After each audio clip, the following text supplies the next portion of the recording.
Le marché des crypto-monnaies pendant cette période-ci est très controversé. On ne sait pas trop à quel sens se vouer. Il y a tellement d'incertitudes dans le marché, tellement de peur, tellement de peur, de crainte. On ne sait pas dans quel sens le marché va partir. Et ça fait vraiment flipper. Ça fait vraiment flipper avec ce qui pourra se passer dans cet écosystème. Mais malgré que le Bitcoin, qui est la mère des crypto-monnaies, est en train de passer par ces zones de turbulence, et que plusieurs crypto-monnaies suivent la même tendance, on a quand même des crypto-monnaies qui performent très bien. Il y a des crypto-monnaies qui ont de très belles performances malgré que le marché en général soit dans le rouge. Mais on peut se demander pourquoi est-ce que ces crypto-monnaies performent.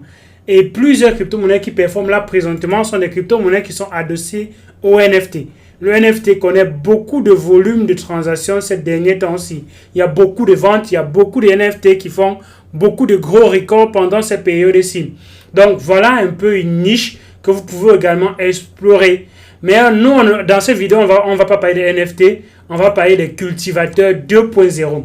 Quand on voit qu'il y a le marché en train de partir dans la zone dans laquelle c'est en train de partir là, plusieurs personnes vont essayer de sauvegarder et de générer quand même les revenus pendant cette période-ci. Et ils vont se tourner vers la finance décentralisée. La finance décentralisée connaît encore beaucoup de traction, beaucoup de demandes, beaucoup de personnes migrent dans la finance décentralisée pour avoir des revenus un peu passifs. Parce que ces revenus passifs-là, on n'a pas besoin de faire des actions concrètes, on n'a pas besoin de regarder. On veut plutôt accumuler ces crypto-monnaies pendant cette période-ci. Donc, si on a déjà la crypto-monnaie, à défaut d'attendre que ces zones de turbulence se passent, on peut mettre cela à profit dans la finance décentralisée. Quand on voit ici sur DeFi Pulse la quantité de crypto-monnaies qui est bloquée dans les smart contracts sur la blockchain Ethereum, on va voir que le volume en termes de dollars a baissé, mais en réalité, il y a plus de crypto-monnaies dans la finance décentralisée. C'est juste que la valeur a baissé. Quand le Bitcoin était à 64 000, la valeur de ce qui était bloqué dans les smart contracts sur la finance décentralisée était autour de 90 000 dollars.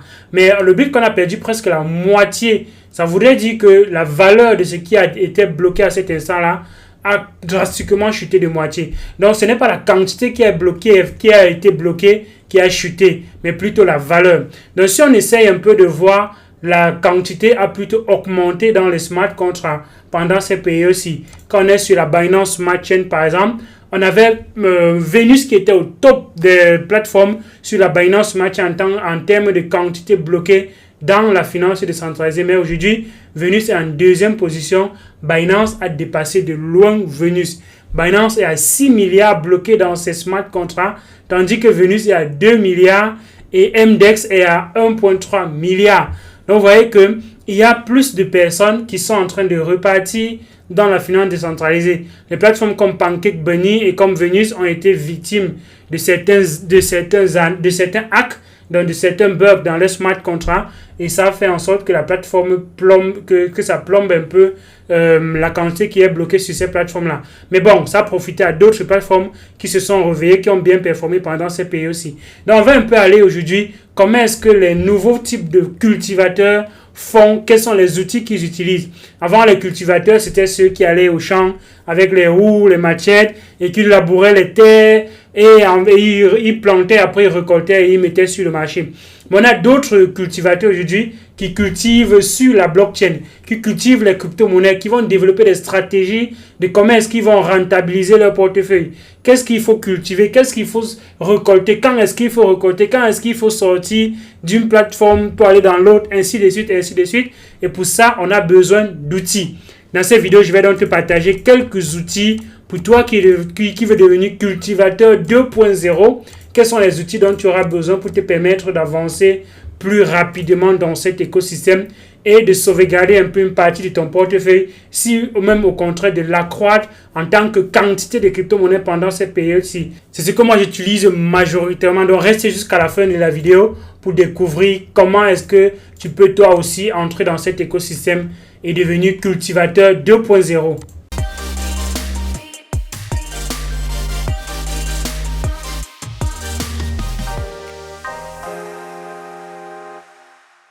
Salut, moi c'est Visconjo, bienvenue sur la chaîne. Ici on parle majoritairement de crypto-monnaies. Donc si tu veux grandir dans cet écosystème qui est en plein essor et qui a beaucoup d'opportunités, alors je t'invite à faire deux choses. La première, c'est de t'abonner à la chaîne et d'activer la cloche de notification. Et comme ça, tu ne rateras aucune des vidéos sur la chaîne. La deuxième, c'est d'aller en description de la vidéo et tu trouveras le lien gratuit du guide du débutant et le lien de notre groupe Telegram avec un contenu varié et divers qu'on ne retrouvera pas sur la chaîne. Donc, rejoins le groupe Telegram et fais partie de la communauté, la première communauté crypto francophone sur le continent africain. Une dernière chose avant de continuer, elle dit des choses certes intéressantes, mais ce ne sont pas des conseils d'investissement. Il faut toujours faire vos propres recherches avant d'investir parce qu'Elvis n'est pas un conseiller financier. Une des plateformes les plus utilisées dans l'écosystème des crypto-monnaies par les farmers, par les cultivateurs, c'est VFAT. VFAT te permet de recenser les plateformes de finances décentralisées dans divers écosystèmes. On peut se demander, mais quelles sont les plateformes de finances décentralisées sur la blockchain Ethereum, sur la Binance Smart Chain, sur la blockchain de Echo, de Polygon, de Matic, Avax, Phantom et bien d'autres écosystèmes qui sont en train de grandir. Comment est-ce qu'on fait pour recenser tous ces écosystèmes-là, tous ces sites à un seul endroit? Donc, VFAT va te donner la liste des crypto-monnaies, des plateformes de la finance décentralisée classées par écosystème. Binance Smart Chain, vous allez cliquer ici en haut sur BSC, c'est la Binance Smart Chain. Et là, vous verrez toutes les plateformes de finances décentralisées sur la Binance Smart Chain. Bien évidemment, il ne faut pas tenir rigueur à la plateforme. Ce ne sont pas des plateformes qui sont forcément sérieuses, mais ce sont des plateformes de finances décentralisées tout simplement. Donc, vous devez toujours faire vos propres recherches sur ces plateformes-là avant de décider de mettre un seul copec sur n'importe quelle plateforme. Donc, lui, au moins, il va répertorier déjà les plateformes et te permettre de les avoir à un seul endroit pour faciliter tes recherches. Mais par contre, s'il faille que toi-même, tu ailles sur Internet, taper plateforme finance décentralisée, ce sera bien trop compliqué. Donc ici, VFAT te permet justement de recenser toutes ces informations, toutes ces plateformes-là à un seul endroit. Vous voyez qu'on en a tellement sur Polygon, il y en a tellement sur Avax, il y en a aussi Harmony qui est récent, il y en a aussi KuCoin qui est aussi vraiment récent. Il y en a aussi quelques plateformes déjà.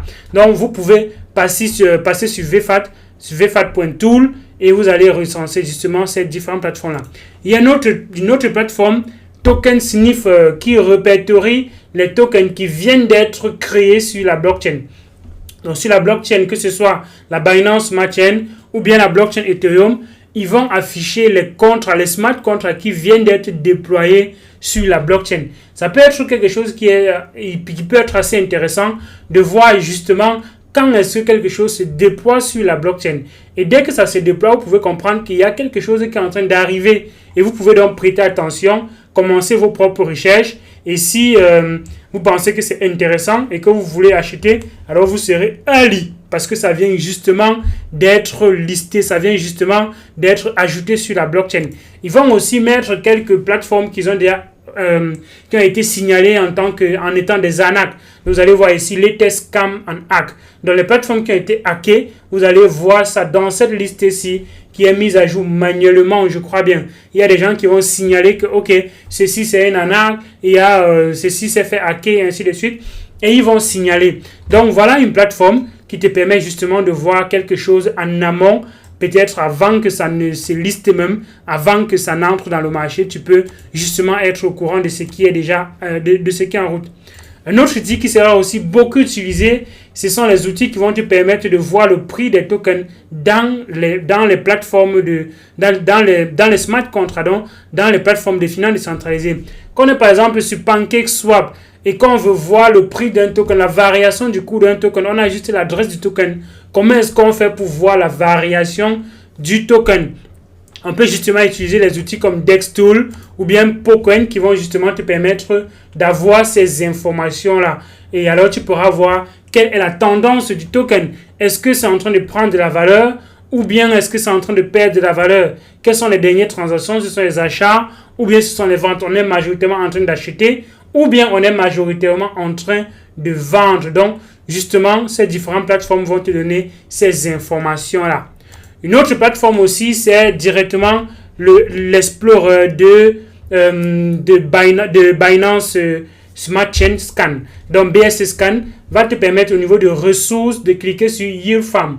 Et quand tu seras sur Yield Farm Token, tu vas donc voir la liste des tokens qui vont dans le sens de la finance décentralisée. Certains sont nouveaux. Il y a, par exemple, ceci s'est ajouté il y a quelques jours, le 9 juillet. Donc, ça dit, OK, ce token-ci, il s'est listé très, très récemment. Vous pouvez justement aller là-bas, regarder ce qui est en train d'être fait. Si vous pensez que c'est quelque chose qui est sérieux, libre à vous de prendre la décision qui vous arrange. Donc, BSC Scan va te permettre justement de voir ce qui arrive aussi. Il y en a certains qui ne sont pas encore lancés, qui arrivent et qui vont te dire, OK, il y a telle chose qui arrive, c'est un moyen pour moi de mettre quelque chose dans mon radar pour étudier et voir si c'est quelque chose qui est sérieux et peut-être je serai early investor dans ces différents projets-là. Maintenant, quand on parle de coupler les crypto-monnaies, on couple généralement les crypto-monnaies dans l'optique de générer des bénéfices avec. Donc, parfois, il est important de déceler quel est l'intérêt que j'aurai avant même d'aller acheter le token. Et c'est pour ça que j'ai dit tantôt, on n'achète pas un token parce qu'on voit les gens acheter. On achète un token généralement parce qu'on veut en faire quelque chose. Quand vous allez par exemple sur des plateformes comme Bifi Finance, Bifi Finance est une plateforme qui va vous permettre de faire des auto-compounding. Par exemple, quand on est sur PancakeSwap et que vous avez bloqué votre crypto-monnaie dans une pool, vos intérêts sont payés en cake et ces cakes sont dans la pool. Alors que si vous voulez justement que les intérêts de ces cakes qui sont des intérêts, qui sont des bénéfices, contribuent également à générer des intérêts, vous allez faire ce qu'on va appeler le compounding. Et alors, des plateformes comme Bifi Finance vont te permettre de faire le compounding sur ce que vous avez déjà. Donc, vous pouvez arriver sur Bifi Finance et vous voyez des crypto-monnaies qui ont des intérêts assez intéressants et vous continuez à faire vos recherches derrière. C'est pas parce que l'intérêt est fort intéressant que vous allez penser que le token est intéressant. On a déjà parlé des arnaques qu'il y a dans ce type de plateforme avec les intérêts qui sont mis justement pour vous permettre de miroiter quelque chose et quand vous allez arriver, vous allez quand même perdre de l'argent. Donc, ou bien vous ne serez en train de rien gagner du tout. Vous allez vous rendre compte que vous accumulez le token, mais le token que vous accumulez perd de la valeur. Donc, au fur et à mesure que vous accumulez, ça perd de la valeur. Donc, cette perte de valeur et l'accumulation compense vos pertes. Et ça fait que vous êtes statique, vous n'êtes en train de rien gagner. Donc, c'est ça les stratégies que développe un cultivateur 2.0. Il va voir quelles sont les crypto-monnaies porteuses qui sont peut-être très très jeunes et qui ont peut-être des intérêts assez intéressants. Si vous avez de gros investissements, vous devez plutôt aller dans des crypto-monnaies qui sont stables, des crypto-monnaies qui sont très peu sujets à des risques de perte ou bien de disparition. On a déjà des crypto-monnaies qui ont fait les preuves, donc vous pouvez venir vous regarder quelles sont les crypto-monnaies qui ont fait les preuves. Quand vous êtes sur Bifi, vous pouvez par exemple décider de trier par rapport à APY. Et on va afficher les crypto-monnaies qui ont les plus grands intérêts avant. Vous voyez qu'il y a des crypto-monnaies ici qui ont 3% journalier. 3% journalier. Et il y a des informations aussi intéressantes qu'on peut avoir sur Bifi Finance. Quand on voit cette pool-ci, on met ici Use PancakeSwap. Ça voudrait dire que le token LP vient de PancakeSwap. Donc, il faudrait aller sur PancakeSwap, bloquer cette paire de crypto-monnaies-là et on va générer les LP. Et ces LP peuvent maintenant peuvent être mis ici sur Bifi Finance. Alors que quand vous pouvez également bloquer ce LP directement dans le farm de PancakeSwap si jamais le token est listé dans les tokens qui peuvent être farmés. Donc, si ce n'est pas le cas, il y a des tokens qui sont disponibles qu'on peut venir bloquer en tant que LP sur Bifi, mais qui n'existent pas en tant que farm sur PancakeSwap aussi. C'est pour ça que j'ai dit, on regarde ce qu'on veut faire avec le token avant de l'acheter. On n'achète pas avant de chercher ce qu'on veut faire avec. Non. Il y a aussi des plateformes qui sont très très récentes, qui arrivent très très récemment et qui vont justement dans l'optique de faire la promotion, se lister sur les plateformes comme Bifi Finance. Et quand vous allez aller sur Bifi Finance, vous allez voir des plateformes qui sont en train d'arriver. Par exemple, King DeFi est aussi une plateforme qui est récente. Et je pense que l'objectif, quand ils viennent se lister sur Bifi, c'est pour dire, OK, nous sommes aussi là. Vous pouvez justement aller aussi dans ces plateformes-là et voir qu'est-ce qu'ils sont en train de faire. Qu'est-ce qu'ils sont en train de proposer, vu qu'ils sont une plateforme de finance décentralisée. Quelle est la différence entre ce qu'eux ils proposent et ce qui existe déjà? Quel est le plus qu'ils apportent? S'ils font la même chose comme tous les autres font, alors c'est pas intéressant de peut-être risquer en étant peut-être en allant sur une plateforme qui est très peu régulé ou bien qui est très peu, bon quand il dit régulé mais c'est très peu audité, qui est encore très très jeune avec beaucoup de risques, à défaut de faire la même chose sur une plateforme qui est plus risquée, autant mieux rester sur une plateforme qui a déjà fait ses preuves.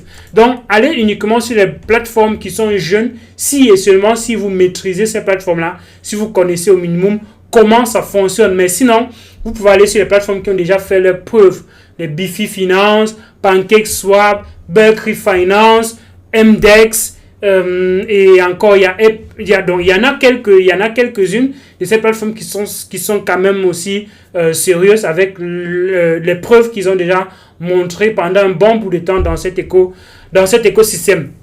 Donc comme je vous voyais tantôt, on peut donc faire des paires de crypto-monnaies et décider justement d'aller bloquer ou pas.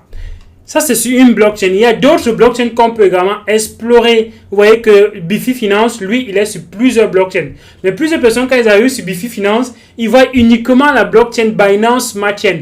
Alors que Bifi Finance permet de faire le farming, donc le yield farming, sur plusieurs écosystèmes, parmi lesquels Polygon.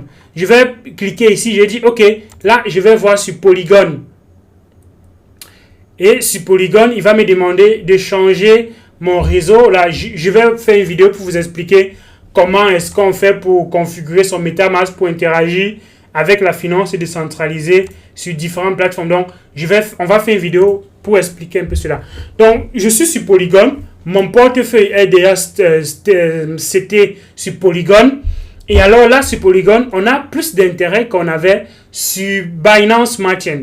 Vous voyez que sur Binance Smart Chain, quand j'étais sur Bifi, et que je triais par ordre d'intérêt les plus élevés, ce qui me proposait le plus d'intérêt, c'était 3%.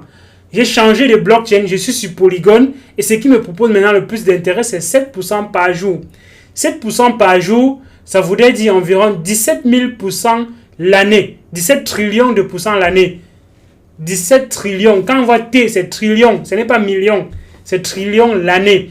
Pourquoi? Parce que les intérêts sont composés. Et comme les intérêts sont composés, ça voudrait dire que les intérêts, le lendemain, seront utilisés pour remettre les intérêts. Donc, ça fait les intérêts sur les intérêts, sur les intérêts, sur les intérêts. Ça fait donc qu'au final, on va se retrouver avec des intérêts très, très élevés. Et c'est la raison pour laquelle, si vous êtes sur PancakeSwap, par exemple, vous allez voir un taux d'intérêt de 10%, 15%, 20%, 30% avec une paire de crypto-monnaies. Mais quand vous allez arriver sur Bifi Finance, vous allez vous rendre compte que le taux d'intérêt est plus élevé sur Bifi Finance. Justement parce que sur PancakeSwap, il n'y a pas l'effet de compounding sur certains pools. Par contre, sur Bifi Finance, il y a cet effet de compounding. Donc, si vous faites la même chose sur PancakeSwap, c'est-à-dire chaque jour, vous venez retirer vos intérêts et vous remettez, vous serez justement en train de faire la même chose que Bifi Finance fait. Bifi reprend vos intérêts et chaque moment et à un moment donné de la journée, ils revendent vos intérêts et ils augmentent votre quantité LP. Donc, ils font ces actions que vous devez faire manuellement et ils le font automatiquement. Donc, voici une autre plateforme. Donc, voici aussi un autre moyen de rechercher des pépites, de rechercher des plateformes qui sont très, très récentes et qui ont de gros potentiels et qui ont beaucoup d'intérêt pour un moment. Ces intérêts vont chuter au fur et à mesure qu'il y a de la liquidité bloquée qui est ramenée sur la plateforme. Plus il y a de liquidité qui est ramenée, plus les taux d'intérêt vont baisser. Vous voyez que la total value lock quand on est sur Polygon, c'est de 126 millions. Mais par contre, si je vais sur la Binance Smart Chain, la TVL sera totalement différente. La TVL sera de 294 millions. Vous voyez que là, on est à plus 100 millions de ce qu'on a sur la blockchain de Polygon. Allons sur une autre blockchain. On va aller par exemple sur Avalanche. Je vais cliquer sur Avalanche.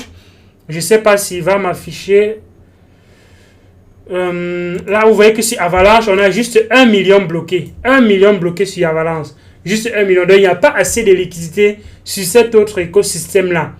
Mais bon, les intérêts ne sont pas aussi assez fous comme on a sur d'autres écosystèmes. Sur d'autres écosystèmes, on a les intérêts qui sont jusqu'à 3, 4, 5% journaliers. Et ça, c'est ouf. Donc, voilà un peu comment vous pouvez faire, comment vous pouvez voir ce qui se passe, comment est-ce que vous pouvez, vous aussi, être cultivateur 2.0. Donc, les cultivateurs 2.0 sont des personnes qui se font également beaucoup d'argent pendant cette période-ci parce qu'ils mettent leur crypto-monnaie au travail. Ils font travailler l'argent pour eux. Quand on dit aujourd'hui, il faut faire travailler l'argent pour vous et que vous ne travaillez pas pour l'argent, c'est aussi ça qu'on est en train de dire. Les revenus passifs, les revenus que vous utilisez votre cerveau. Une fois que vous avez utilisé votre cerveau et que vous avez déniché les pépites, déniché les paires de crypto-monnaies, déniché les plateformes sur lesquelles vous pouvez bloquer vos crypto-monnaies, alors vos intérêts vont venir sans que vous n'ayez encore des actions à prendre. Vous allez juste venir récolter vos intérêts et appliquer la stratégie qu'on va partager plus tard pour ceux qui sont du côté de la diaspora. Il y a une autre vidéo qui arrive qui va vous expliquer comment vous pouvez appliquer la stratégie de la DeFi pour régler les problèmes de la famille au pays. D'ici à là, donc, portez-vous bien. J'espère que tu es déjà abonné à la chaîne, que tu as liké la vidéo et tu vas me mettre en commentaire ce qui a manqué et ce que tu as retenu de cette vidéo. Est-ce que tu penses que la finance décentralisée va avoir plusieurs cultivateurs qui vont arriver ou bien tu penses que la finance décentralisée n'a pas d'avenir? Tu me dis ce que tu penses en commentaire. Abonne-toi, like la vidéo, partage pour que d'autres personnes sachent également ce qui est en train de se construire dans l'écosystème crypto-monnaie. Rejoins-nous sur Telegram dans cette communauté qui est assez dynamique. La première communauté crypto francophone en Afrique et avec plein d'informations que tu ne vas pas retrouver ailleurs. D'ici à là, porte-toi bien et à une prochaine vidéo. Ciao!